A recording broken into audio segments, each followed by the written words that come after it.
কোনো সিচুয়েশনে অতিরিক্তভাবে হাত পা কাঁপা, বুক ধড়ফড় করা, শ্বাসরোধ হয়ে আসা ইত্যাদি নানান রকমের সমস্যার শিকার যদি আপনিও হয়ে থাকেন, তাহলে এটাকে আমরা অনায়াসেই প্যানিক অ্যাটাক বলতে পারি।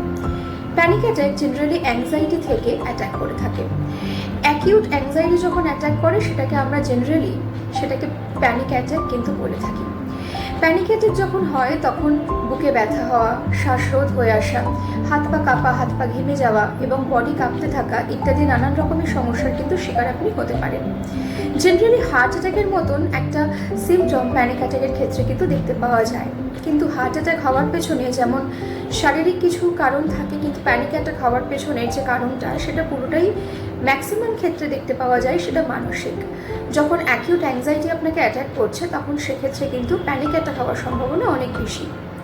প্যানিক অ্যাটাক হলে যে জিনিসগুলো আপনি করতে পারেন জেনারেলি হচ্ছে গিয়ে ব্রিদিং কিছু এক্সারসাইজ আছে, যেমন হচ্ছে গিয়ে কি পর্যাপ্ত পরিমাণ জল পান করা, পর্যাপ্ত পরিমাণে ঘুম, পর্যাপ্ত পরিমাণে খাওয়া দাওয়া করা এবং কিছু ক্ষেত্রে যদি আপনি মেডিকেশন নিতে পারেন এবং সাইকোলজিক্যাল কাউন্সেলিং ইত্যাদির মাধ্যমে কিন্তু আপনি এই অ্যাকিউট অ্যাংজাইটি অথবা প্যানিক অ্যাটাক থেকে কিন্তু আপনি মুক্তি পেতে পারেন।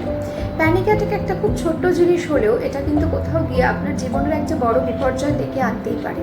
তাই সময় সাথেই সচেতন হন, সুস্থ থাকুন, ভালো থাকুন।